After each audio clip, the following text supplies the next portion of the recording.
Ito lang yung mga ingredients na kailangan. Yellow mustard, oil, pasteurized egg, asin, at saka lemon. Yan na yung ingredients na kailangan nyo guys. Kaya tara, gawin po natin.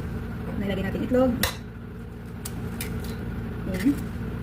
Tapos, asin. Yung lemon. Kunting lemon lang guys. Sabi, kunting lemon lang. Tapos, lagyan natin ng isang kutsarang mustard, yellow mustard. Tapos, 1 cup of oil. Puro oil lang pala yung mais guys. Ayan. Ito lang siya guys. Next, gamitan natin ang hand mixer. Ang panong masarap po yan guys. Basta may mix ito.